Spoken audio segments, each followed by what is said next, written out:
अस्सलाम वालेकुम रहमतुल्लाहि वबरकातुहू। आप देख रहे हैं टॉप 10 विद JNM और मैं हूं गुलाम नबी मदनी। दुनिया भर से आज की 10 बड़ी और इंतहाई अहम खबरें जिन पर आज हम बात कर रहे हैं। नाज़रीन किराम, आज 22 दिसंबर 2020 है और आज दिन है मंगल का। ये टॉप 10 विद JNM का शाम का बुलेटिन है। खबरों का सिलसिला शुरू कर लेते हैं। जो आज की पहली बड़ी खबर है ये पाकिस्तान से है। नाज़रीन, पाकिस्तान और चीन के दरमियान खुफिया मुलाकातें, मुशावरतें और मीटिंग्स का सिलसिला बढ़ता जा रहा है। पाकिस्तान और चाइना बाहमी तौर पर करीब आ रहे हैं। पाकिस्तान के साथ जो अस्करी ताउन है चीन का वो बढ़ता जा रहा है। इसी हवाले से नाज़रीन, पाकिस्तान के अंदर चाइना के सफ़ीर ने पाकिस्तान के army chief general Qamar Javed Bajwa से GHQ के अंदर खुसूसी मुलाकात की है। चीनी सदर शी जिनपिंग का पैगाम भी पहुंचाया है। आप जानते हैं भारत पाकिस्तान के खिलाफ नाकाम सर्जिकल स्ट्राइक करने की साजिश कर रहा है। इसी तरह से चाइना के खिलाफ भी भारत हमले करने की धमकियां दे चुका है। लेकिन पाकिस्तान और चीन की जहां जंगी मशकें जारी हैं, वहीं खुफिया टेक्नोलॉजी का तबादला भी किया जा रहा है। पाकिस्तान और चाइना दोनों मिलकर एक दूसरे की लद्दाख के अंदर LOC पर मदद कर रहे हैं। इसी हवाले से नाज़रीन, चीनी सदर का जो खुसूसी पैगाम पाकिस्तान के आर्मी चीफ के नाम पहुंचाया गया है उसमें यह कहा जा रहा है कि दरअसल चीन की फौजें हाई अलर्ट हैं और चीन की फौजें जो टेक्नोलॉजी इस्तेमाल कर रही हैं वही टेक्नोलॉजी पाकिस्तान को भी दी जाएगी, वही स्ट्रेटजी पाकिस्तान भी अपना सकता है। और भारत अगर LOC पर हमला करेगा तो चाइना पाकिस्तान की मदद करेगा और चीन के जहाज भी पाकिस्तान के साथ शिरकत करेंगे और भारत के खिलाफ मुश्तरका जॉइंट ऑपरेशन किया जाएगा। साथ साथ नाज़रीन, मिताज सामने आ रही हैं कि पाकिस्तान ने भी चीन को यकीन दहानी कराई है कि लद्दाख के अंदर चाइना की पाकिस्तान भरपूर मदद करेगा। और साथ साथ नाज़रीन, दोनों मुल्क एक दूसरे के लिए जो जदीद नौयत की टेक्नोलॉजी है उसकी तैयारी में असलहा, गोला बारूद, जंगी जहाज़, इन तमाम इशूज़ में बिलखुसूस नेवी के जो मामलात हैं, आबदोज़ें हैं, बाहरी जहाज़ हैं और इसी तरह से जो जदीद आर्टिफिशियल इंटेलिजेंस टेक्नोलॉजी है इसमें भी ताउन पर इत्तिफाक हुआ है। तो इससे नाज़रीन आप समझ सकते हैं कि भारत के खिलाफ पाकिस्तान और चाइना किस हद तक एग्रेसिव हो चुके हैं, किस हद तक पाकिस्तान और चाइना तैयारियां मुकम्मल कर चुके हैं और कैसे भारत की बर्बादी का वक्त करीब आ चुका है। इसके अलावा नाज़रीन, पाकिस्तान से एक और अच्छी खबर सामने आ रही है। वज़ीर आज़म पाकिस्तान ने अपने ट्विटर अकाउंट पर कौम को मुबारकबाद देते हुए कहा है कि अल्हम्दुलिल्लाह पाकिस्तान की मईशत तरक्की कर रही है। 3 साल के बाद पाकिस्तान के जो ज़खायर हैं, जो ख़जाने के अंदर हैं, वो बढ़ चुके हैं, $13 अरब से ज़ायद तजावुज़ कर चुके हैं और करंट अकाउंट जो खसारा है वो मुसलसल सरप्लस जा रहा है, जिससे पाकिस्तान की इकॉनमी को मुस्बत इशारे मिल रहे हैं।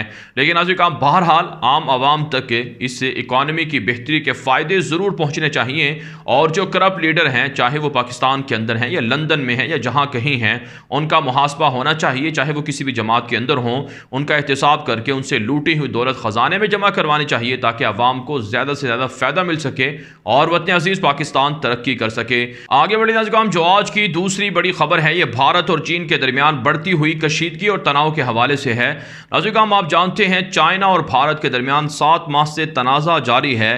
चाइना पेंगोंग झील और इसी तरह से डुकलाम सेक्टर और दीगर सेक्टर्स छीन चुके हैं भारत से और मुसलसल भारत की 7 मशरकी रियासतों के अंदर अलहदगी पसंदों को चाइना सपोर्ट भी कर रहा है।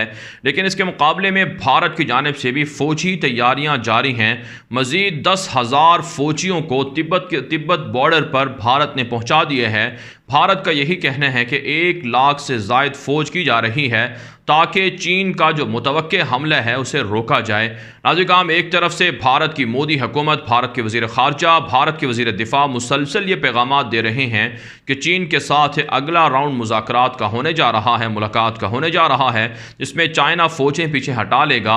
मुज़ाकरात अच्छे अंदाज से चल रहे हैं, लेकिन दूसरी जानिब जो भारत की जानिब से जंगी तैयारियाँ हैं, फ़ौज के बढ़ाने का सिलसिला है, असलहे ख़रीदारी का सिलसिला है, उसे भी देखने में आ रहा है कि उसमें भी तेज़ी जारी है, इजाफा जारी है। जबकि आप जानते हैं भारत के मुकाबले में चाइना की जानिब से भी तकरीबन 1 लाख से ज़ायद फ़ौजें लद्दाख सेक्टर के अंदर मुतय्यन हैं और जदीद टेक्नोलॉजी अलग से चीन की जानिब से इंस्टॉल की जा चुकी है। जबकि भारत की जानिब से भी तकरीबन 1.5 लाख से ज़ायद फ़ौजें लद्दाख के अंदर चीन का मुकाबला करने के लिए मुतय्यन की गई हैं, जो किसी वक्त 15,000 से 20,000 फ़ौजें हुआ करती थीं। तो इतनी बड़ी तादाद में फ़ौजों को पहुँचाना, इससे भारत की जो फ़ौजी बजट है उसको भी नुकसान हो रहा है और भारतीय फ़ौज को भी बहुत सी मुश्किलात का सामना करना पड़ रहा है। साथ साथ नाज़रीन मोदी की जानिब से कहा गया है कि उन्होंने फ़ौज को फ्री हैंड दिया है कि वो चाइना के ख़िलाफ़ कार्रवाई कर सकते हैं और चाइना को भी अमन की ज़ुबान समझना चाहिए और भारतीय फ़ौज कमज़ोर नहीं है, लिहाजा भारतीय फ़ौज को हुक्म दिया है कि वह चीन पर हमला कर सकती है। जबकि नाज़रीन भारत के जो फ़ौजी अफसरान हैं वो भी चाइना के ख़िलाफ़ हमला करने का मोदी को मशवरा दे रहे हैं, इजाज़त दे रहे हैं ताकि चाइना को यहाँ से हटाया जाए। लेकिन आप जानते हैं भारत चीन पर हमला करके किसी भी सूरत फ़तह हासिल नहीं कर सकता है। इसके अलावा नाज़रीन इत्तला सामने आ रही हैं कि भारत का जंगी जुनून भी जारी है। मज़ीद जो नेवी के लिए जो बाहरी जहाज़ हैं, आबदोज़ें हैं, उनकी ख़रीदारी को ज़रूरी करार दे दिया गया है ताकि चाइना के मुकाबले में भारत मजबूत हो सके। और नाज़रीन यही नहीं, चाइना को काउंटर करने के लिए भारत ने वियतनाम के अंदर, साउथ चाइना सी के अंदर, समंदर के अंदर अपने बाहरी जहाज़ और बहरिया को मुतय्यन करने का फ़ैसला किया है ताकि चीन को उसकी सरहदों के करीब जाकर घेरा जाए और चीन को परेशान किया जाए। लेकिन चाइना ने कहा है कि इसका नुकसान भी भारत ही को होगा। आगे बढ़ते हैं जो आज की तीसरी बड़ी खबर है, ये मकबूजा कश्मीर से है। मकबूजा कश्मीर के अंदर हुर्रियत कायदीन समेत दीगर सैकड़ों लोग जेलों के अंदर कैद हैं, उनकी सेहत ख़राब है, उन पर तशद्दुद और जुल्म होता है। आल हुर्रियत पार्टीज़ कॉन्फ्रेंस की जानिब से इसकी शदीद मजम्मत की गई है और तमाम कश्मीरी कैदियों को रिहा करने का मुतालबा किया गया है। साथ साथ नाज़रीन कश्मीर के अंदर सर्च ऑपरेशन के नाम पर, जारी ऑपरेशन के नाम पर लोगों की गिरफ्तारियों का सिलसिला जारी है। मुख्तलिफ शहरों से आज भी 4 कश्मीरी नौजवानों को गिरफ्तार कर लिया गया है। इसी तरह से नाज़रीन 2 कश्मीरियों की लाशें बरामद हुई हैं जिन्हें तशद्दुद करके भारतीय फ़ौज की जानिब से मारा गया था। साथ साथ नाज़रीन इत्तला सामने आ रही हैं कि भारत के खिलाफ कश्मीर भर के अंदर आज़ादी के पोस्टर अवेज़ा किए जा रहे हैं, आज़ादी के लिए झंडे लहराए जा रहे हैं और भारत के ज़ालिमाना कब्ज़े को मुस्तरद कर दिया गया है। इसके अलावा नाज़रीन इत्तला सामने आ रही हैं कि मकबूजा कश्मीर के अंदर भारतीय फ़ौज में खुदकुशियों का रुझान बढ़ चुका है। एक और फ़ौजी ने खुदकुशी कर ली है, जबकि डिस्ट्रिक्ट डेवलपमेंट काउंसिल के नाम से जो इलेक्शन हुए थे उसमें भी मोदी हुकूमत को शिकस्त हुई है और वहाँ कश्मीरियों ने इन इलेक्शन को मुस्तरद कर दिया है। जबकि नाज़रीन मुजाहिदीन और भारतीय फ़ौज के दरमियान झड़पों का सिलसिला भी जारी है। ताज़ा कार्रवाई के अंदर 2 भारतीय फ़ौजी ज़ख्मी हुए हैं, जबकि एक मुजाहिद को शहीद करने का दावा भी भारतीय फ़ौज कर रही है और पाकिस्तान पर इल्ज़ाम लगा रही है कि पाकिस्तान कश्मीर के अंदर पाकिस्तान से असलहा और मुजाहिदीन को पहुँचा रहा है, जिसे पाकिस्तान ने मुस्तरद किया है। आगे बढ़ते हैं जो आज की चौथी बड़ी खबर है, ये नाज़रीन भारत से है। भारत के अंदर किसानों की तहरीक उरूज पर है। लाखों किसान 26-27 रोज़ से सड़कों पर हैं। पूरा गोया कि 1 माह होने वाला है, सख्त सर्दी है, इसके बावजूद भी किसानों ने जो एहतजाज है वो ख़त्म ना करने का ऐलान कर रखा है। भूख हड़ताल भी जारी है। एक 70 साला बूढ़े किसान ने, जो सिख था, उसने ख़ुदकुशी कर ली है कि शायद मोदी दहशतगर्द की आंखें उसकी मौत के बाद खुल जाएं। कहा जाता है रवां साल 120 से ज़ायद किसान ख़ुदकुशियाँ कर चुके हैं क्योंकि उन पर भारी कर्जे हैं, वो कर्ज़ों की अदायगियाँ नहीं कर सकते हैं, उनकी ज़मीनों पर कब्ज़ा बैंक कर लेते हैं और मोदी के काले कवानीन की वजह से लोगों को, किसानों को फ़ायदा भी नहीं हो रहा है। जबकि नाज़रीन किसानों ने कहा है कि अगर मोदी हुकूमत पुरअमन एहतजाज को नहीं मानेगी तो फिर जो तशद्दुद है वो किसान ज़रूर करेंगे और मोदी के ख़िलाफ़ जलाओ घेराव भी होगा। और इसी का मुतालबा बाहर बैठे हुए जो सिख हैं, खालिस्तान तहरीक से वाबस्ता लोग हैं, जो अंदर के लोग हैं, वो कर रहे हैं। यूथ का यही मुतालबा है कि जो सिख किसान हैं उनको चाहिए कि वो अब जलाओ घेराव करें। जबकि मोदी ने कहा है कि वो 25 दिसंबर को किसानों के लिए, जो किसानों से बातचीत करेंगे, खिताब करेंगे और उन्हें भारी रकम भी फराहम करेंगे ताकि उनके मसाइल हल हो जाएं। कहा जाता है कि मोदी हुकूमत किसानों के सामने अब रफ्ता रफ्ता बतदरीज झुकती जा रही है और मुतालबा तस्लीम कर रही है, जो किसानों की बहुत बड़ी कामयाबी करार दी जा रही है। इसके अलावा नाज़रीन इत्तला सामने आ रही हैं कि भारत की मशरकी रियासतों में अलहदगी पसंदों के हमले जारी हैं। ताज़ा तरीन रिपोर्ट सामने आ रही है कि नक्साली तहरीक के अलहदगी पसंदों के हमलों के अंदर भारतीय फ़ौज के 5 एहलकार ज़ख्मी हो चुके हैं। जबकि भारतीय फ़ौज ने दावा किया है कि नक्साली तहरीक के एक बड़े अलहदगी पसंद कमांडर को हमले के अंदर मार डाला गया है। कहा जाता है रवां साल भारतीय फ़ौज पर नक्साली तहरीक माओ नवाज़ के अलहदगी पसंदों के हमलों में कम अज़ कम 50 के लगभग फ़ौजी मारे गए हैं और मुतअद्दिद ज़ख्मी हुए हैं। आगे बढ़ते हैं जो आज की 5वीं बड़ी खबर है, ये नाज़रीन अमरीका और भारत के दरमियान बढ़ती हुई कुर्बतों के हवाले से है।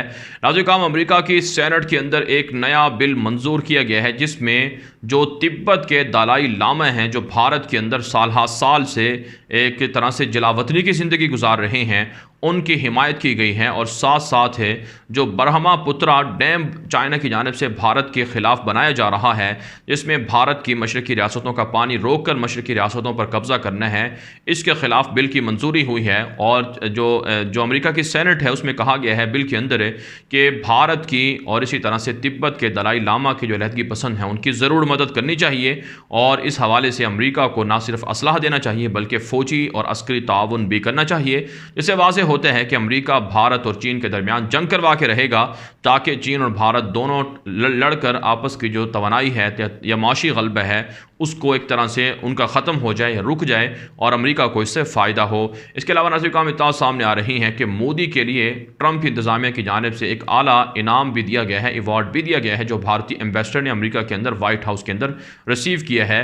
और साथ साथ नाज़रीन काम ये भी खबर सामने आ रही है कि ट्रंप दौर में भारत के साथ अमेरिका की तिजारत में 4 से 5 अरब डॉलर का इजाफा हुआ है। कहा जाता है कि भारत को अमेरिका ने बड़े पैमाने पर असलहा भी फ़रोख्त किया है और ट्रंप का दौर भारत के लिए अच्छा साबित हुआ है। लेकिन आप जानते हैं ये दौर अच्छा इस नीयत से साबित ज़रूर होगा कि उन्होंने मुनाफा कमाया है, पैसा कमाया है, लेकिन ट्रंप ही की वजह से और इसी तरह से नाज़रीन काम अमेरिका की बदमाशियों की वजह से कश्मीर के अंदर और इसी तरह से जो निहत्ते भारत के अंदर बसने वाले मुसलमान हैं उन पर तशद्दुद हुआ है, उनकी इंसानी हकूक़ की वायलेशन हुई है, संगीन खिलाफ वर्जियाँ भारत करता रहा है। आगे बढ़ते हैं नाज़रीन, जो आज की छठी बड़ी खबर है ये नाज़रीन काम अफगानिस्तान के मामलात के हवाले से है। ताज़ा तरीन रिपोर्ट सामने आ रही है जिसे तुलू न्यूज़ ने, जो काबुल हुकूमत के मातहत चलने वाला बड़ा मीडिया नेटवर्क है, उसने भी रिपोर्ट किया है कि जवाद ज़रीफ ने अपने बयान के अंदर ये इंकशाफ किया है कि 2000 से ज़ायद जो अफ़गानिस्तान से मलेशियाएँ भर्ती किए गए थे, जंगजू भर्ती किए गए थे अफ़गान शहरी, वो इस वक्त भी शाम के अंदर ईरान के साथ मिलकर बशार अल असद की हिमायत में लड़ रहे हैं। ईरानी वज़ीर ख़ारजा जवाद ज़रीफ ने कहा था कि अफ़गानिस्तान से भर्ती किए हुए अफ़गान शहरी जो फ़ातिमियुन ब्रिगेड में शामिल हैं उनको अगर काबुल हुकूमत इस्तेमाल करना चाहे तो ईरान उन्हें इस्तेमाल करने की इजाज़त दे सकता है। यही वजह है नाज़रीन काम अफ़गान तालिबान की जानिब से जवाद ज़रीफ के बयान की शदीद मज़म्मत की गई है। इमारत इस्लामिया की जानिब से बाकायदा मौक़िफ़ सामने आया है, एलामिया सामने आया है कि अफ़गान शहरियों को पराई जंग के अंदर ईरान क्यों भर्ती करके ले जा रहा है, जो काबिल मज़म्मत अमल है। लिहाजा ईरान के इस तरह के इक़दामात को मुसल्लह तंजीमों को बनाने की, मलेशियाओं को बनाने की और फिर अफ़गानिस्तान के अंदर फ़िरका वाराना जो लड़ाई है, जंग भड़काने की जो साजिश है या कोशिश है, इसकी तालिबान मजम्मत करते हैं। इमारत इस्लामिया इस हवाले से ईरान के जो एम्बेसडर हैं, सफ़ीर हैं, उनको तलब करके शदीद एहतजाज कर रहे हैं और कहा है कि अगर ईरान बाज ना आया तो फिर अफ़गान तालिबान भी भारत की तरह ईरान के ख़िलाफ़ भी हमले कर सकते हैं। इसके अलावा नाज़रीन काम इत्तला सामने आ रही हैं कि निहत्ते शहरियों पर और मुखालिफिन पर काबुल हुकूमत की जानिब से हमलों का सिलसिला जारी है। आज डॉक्टरों की एक गाड़ी पर हमला हुआ है। तालिबान ने कहा है कि यह हमला काबिल मज़म्मत है और यह हमला तालिबान ने नहीं किया है बल्कि काबुल हुकूमत अमरुल्लाह साले ने खुद करवाया है।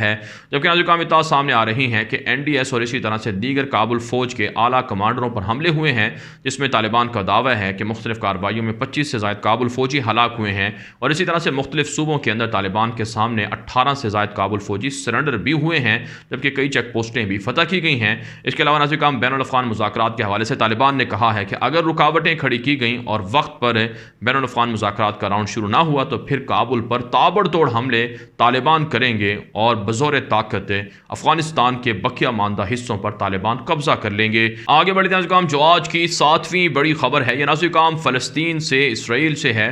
ताज़ा तरीन रिपोर्ट सामने आ रही हैं कि फ़लस्तीन के अंदर यहूदियों की जारहियत और दरिंदगी और दहशत गर्दी में इजाफा हुआ है।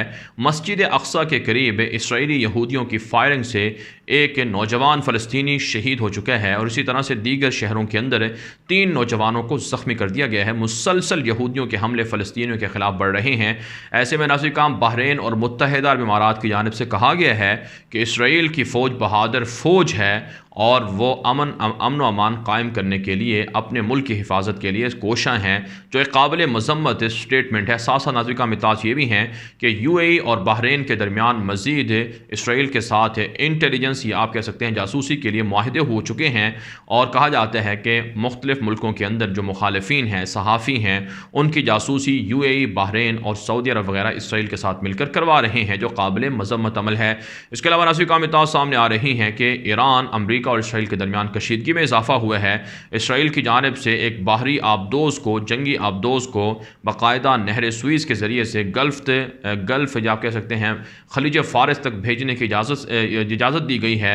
और अब ये मामला सामने आ रहा है, ख़बर सामने आ रही है कि इसराइल के बाहरी जहाज़, बाहरी आबदोज़ें और इसी तरह से अमरीका के बाहरी जहाज़ और एटमी आबदोज़ें, एटमी जो बाहरी जहाज़ हैं वो ईरान के करीब खलीज फ़ारिस के अंदर गर्दिश कर रहे हैं।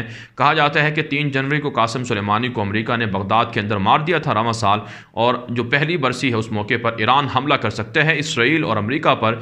इसीलिए अब गल्फ़ के अंदर हालात मज़ीद कशीदा से कशीदा होते जा रहे हैं। आगे बढ़े नाज़िम, जो आज की 8वीं बड़ी खबर है, यह नाज़िम तुर्की से है। ताज़ा तरीन रिपोर्ट सामने आ रही है कि इंडोनेशिया की वजारत ख़ारजा की जानिब से तुर्की का दौरा सामने आया है। तुर्की के वज़ीर ख़ारजा से इंडोनेशिया की खातून वज़ीर ख़ारजा ने मुलाकात की है। तुर्की ने कहा है कि इंडोनेशिया के साथ बाहमी ताल्लुकात मुस्तहकम हो रहे हैं, फ़ौजी अस्करी ताउन किया जाएगा। साथ साथ नाज़िम इंडोनेशिया ने तुर्की से ड्रोन तैयारे और जदीद बाहरी जंगी जहाज़ खरीदने का मुआहदा कर लिया है। और इतलात ये भी सामने आ रही हैं कि इसराइल का प्रेशर इंडोनेशिया पर बढ़ रहा है कि इंडोनेशिया इसराइल को तस्लीम करे। इस हवाले से भी डिस्कशन हुई है। तैयब एर्दोगान ने रोका है कि इंडोनेशिया कभी ये गलती ना करे इसराइल को तस्लीम करने की, वरना खाना जंगी होगी और इसराइल इंडोनेशिया के अंदर फ़ौजी अड्डे बनाकर वहाँ के अमन अमान को तबाह बर्बाद कर देगा। यही वजह नाज़िम अब इंडोनेशिया इसराइल को तस्लीम करने के हवाले से पीछे हट चुका है।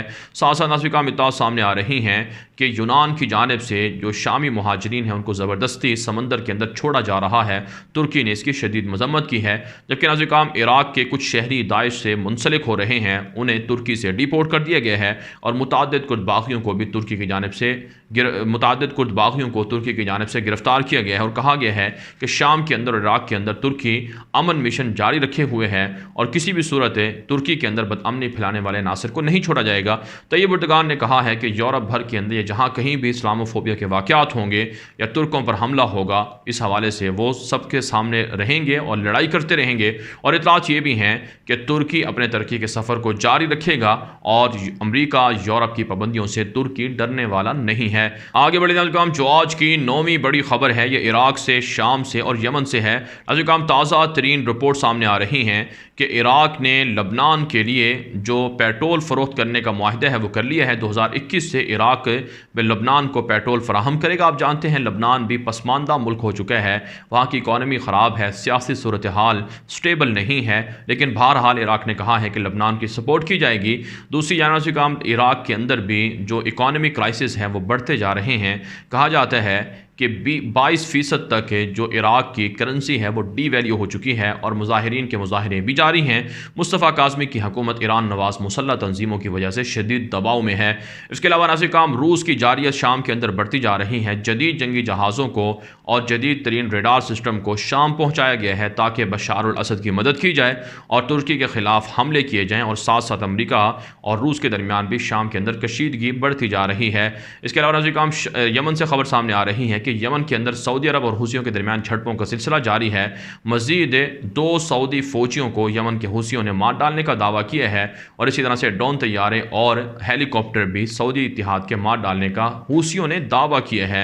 कहा जाता है इस जंग की वजह से दोनों तरफ से भारी नुकसान हो रहा है और यमन की निहत्ती अवाम इस जंग की वजह से पिस रही है। आगे बढ़े नाज़िम, जो आज की 10वीं बड़ी खबर है, ये अमरीका से और सऊदी अरब से है। नाज़िम ताज़ा रिपोर्ट सामने आ रही हैं कि अमरीकी सदर डोनाल्ड ट्रंप की हुकूमत चंद उसके रोज़ बाकी रह चुके हैं इक़्तिदार के, लेकिन बहरहाल रूस की जानिब से जो हैकर हमले हुए हैं, साइबर हमले हुए हैं, उसकी वजह से ट्रंप इंतज़ामिया शदीद दबाव में है कि बहुत सी ऐसी खुफिया मालूमात हैं जो लीक हो चुकी हैं और ट्रंप इंतज़ामिया इसमें मुलव्वस है। इसी हवाले से नाज़िम माइक पोम्पियो ने रशिया का और चाइना का नाम लिया था और अब जो वहाँ के वज़ीर कानून हैं उन्होंने भी कहा है कि रशिया हैकिंग करके, साइबर हमले करके बहुत सी मालूमात चुरा चुका है, लिहाजा रशिया के ख़िलाफ़ आलमी अदालत में मुकदमा दायर होगा। लेकिन बहरहाल कहा जाता है कि ट्रंप इंतज़ामिया को भी इक़्तिदार से जाने के बाद बहुत सी मुश्किलात का सामना करना पड़ सकता है कि रूस और चीन ने कैसे अमेरिका के खुफिया राज चुराए हैं। इसके अलावा नाज़िम इत्तलात सामने आ रही हैं कि ट्रंप इंतज़ामिया जाते जाते जो क्राउन प्रिंस मोहम्मद बिन सलमान हैं उसको कानूनी तहफ़्फ़ुज़ फ़राहम करना चाहते हैं और एक ऐसा कानून लेकर आ रहे हैं जिससे मोहम्मद बिन सलमान के ख़िलाफ़ अमेरिका की अदालतों में मुकदमात दर्ज नहीं करवाए जा सकेंगे। इसके एवज़ भारी मुआवजा मोहम्मद बिन सलमान ट्रंप हुकूमत को जाते आते जाते देंगे। इसके अलावा नाज़रीन काम ईरान ने कहा है कि 15 से ज़ायद पड़ोसी मुल्कों के साथ उनके अच्छे ताल्लुकात हैं सिवाय सऊदी अरब के। सऊदी अरब इस हवाले से ईरान को धमकियाँ देना या ईरान को टारगेट करना बंद कर दे, वरना सऊदी अरब पर बराह रास्त ईरान हमले करेगा। भारत नाज़रीन काम दुनिया भर से थी आज की 10 बड़ी खबरें। इन खबरों के हवाले से आपकी क्या राय है? अपनी राय कमेंट के जरिए से ज़रूर हम तक पहुँचाएँ। मज़ीद खबरों के लिए आप हमारे ट्विटर अकाउंट्स दुनिया मेरे आगे और गुलाम नबी मदनी फॉलो कर सकते हैं। आज के लिए इतना ही, इजाज़त दीजिए। अल्लाह हाफिज़।